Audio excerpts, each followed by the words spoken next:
This is Ben Television News Roundup, a compilation of major stories in the week ending. I'm Tunde Alabi. Thank you for staying tuned. U.S. President Barack Obama has strongly condemned Tuesday's attack at a synagogue in Israel that killed 4 people, including 3 U.S. citizens. President Obama, while speaking at the White House, said that both Israelis and Palestinians should work towards peaceful coexistence after worshippers at a synagogue in Jerusalem were brutally murdered in an axe attack. We know that 2 attackers senselessly and brutally attacked innocent worshipers in a synagogue during their morning prayers. Obviously, we condemn in the strongest terms these attacks. A number of people were wounded and 4 people were killed, including 3 American citizens. So this is a tragedy for both nations, Israel as well as the United States, and our hearts go out to the families who obviously are undergoing enormous grief right now. Secretary Kerry has spoken to Prime Minister Netanyahu. President Abbas has strongly condemned the attacks. Tragically, this is not the first loss of life that we have seen in recent months. Too many Israelis have died, too many Palestinians have died. And at this difficult time, I think it's important for both Palestinians and Israelis to try to work together to lower tensions and to reject violence. The murders for today's outrageous acts represent the kind of extremism that threatens to bring all of the Middle East into the kind of spiral from which it's very difficult to emerge, and we know how this violence can get worse over time. But we have to remind ourselves that the majority of Palestinians and Israelis overwhelmingly want peace and to be able to raise their families knowing they're safe and secure. The United States wants to work with all parties involved to make that a reality and to isolate the kinds of extremists that are bringing about this terrible carnage. The attack is the deadliest in Jerusalem in years and is bound to heighten fears of sustained violence in the city, already on edge amid soaring tensions over a contested holy site.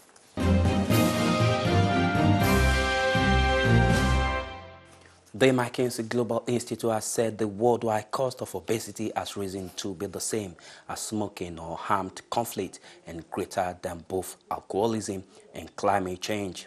This was contained in a research which suggested that obesity now costs 1.3 trillion or 2.8% of annual economic activity. The research further stated that obesity cost the UK £47 billion, some 2.1 billion people, about 30% of the world's population were overweight or obese, according to the report. The McKinsey Global Institute report also said that there was a steep economic toll and the proportion could rise to almost half of the world's population by 2030. The researchers argued that a range of ambitious policies needed to be considered and a systemic response be put in place to combat this endemic issue.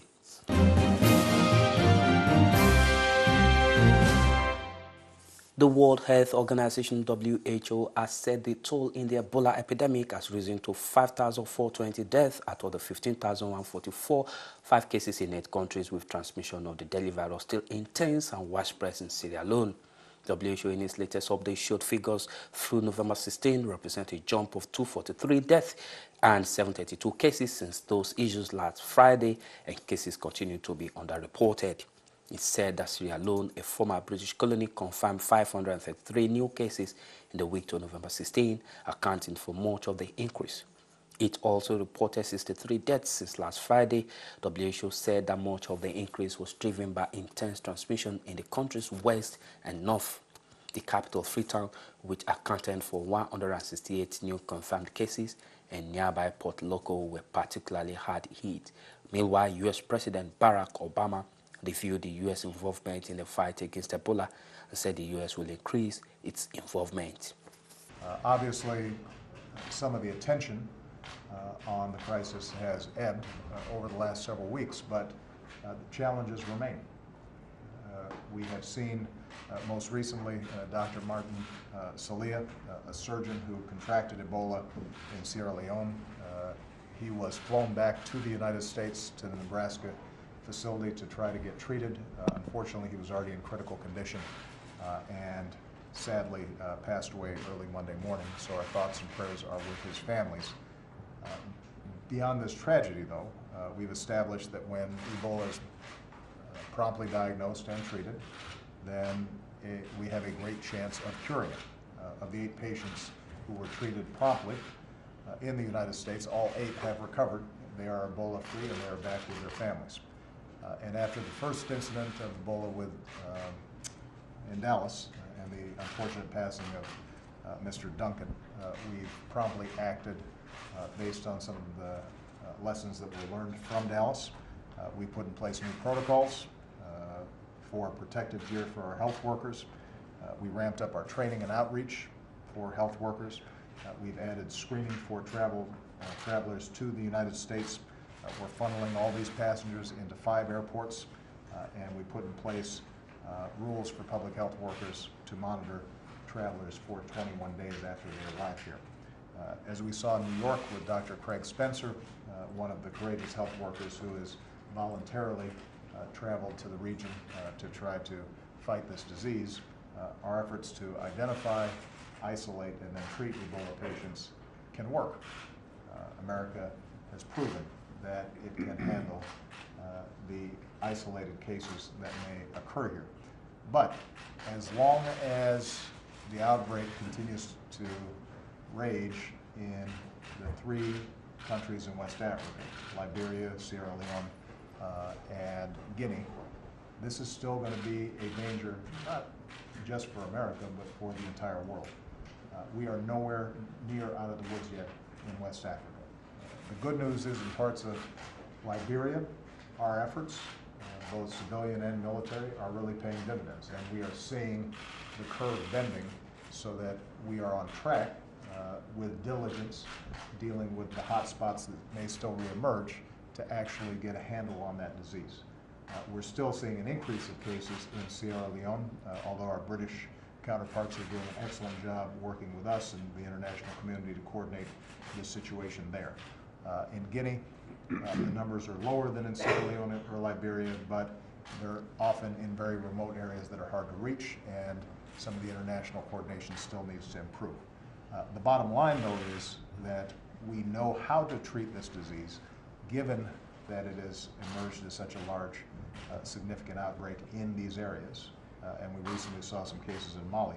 It underscores how important it is to continue to push forward until we stamp out this disease entirely in that region. Until we do, there are threats of additional outbreaks, and given the nature of international travel, it means that everybody has some measure of risk. Here at home, we've made great progress in preparing our healthcare system to deal with any possible threat.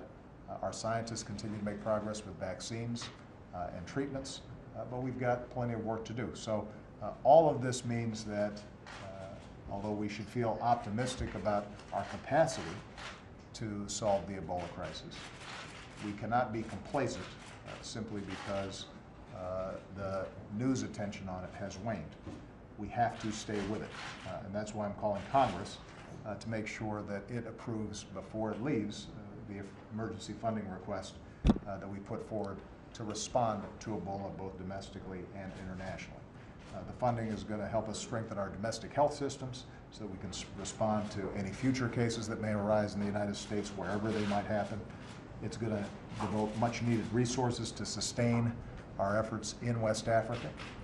It will accelerate the testing and approval of Ebola vaccines and treatments, and it's going to help vulnerable countries to, in the future, prevent, detect, and respond to outbreaks of various communicable diseases before they become epidemics. And that ultimately is good for our public health. The more we can catch these things early, where they begin, the less risks we have over the long term. And as I've said before, in some ways, we are lucky. Ebola is a very difficult disease to transmit. If we have a comparably lethal disease that is airborne, we have much bigger problems. So this gives us an opportunity to start putting in place the kind of public health detection infrastructure around the globe that is necessary should additional pandemics or epidemics or outbreaks arise. All this makes it necessary for Congress to act. This is not a Democratic issue. That is not a Republican issue. This is a basic issue of the health and safety of the American people, and so I hope that Congress is on the case on this issue before they leave. All right? From politics to economy to business, technology, the totality of what makes man is what we bring to you here on this Punch.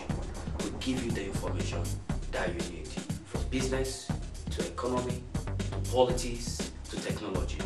And that's what we do here on this Punch, from the beginning to the end. And that is why we are here.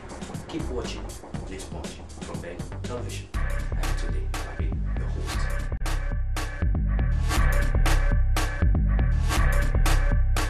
This is all we have for you on this episode of News Roundup this week. Thank you for being part of it. I am Tunde Alabi. Thank you and see you again. Bye.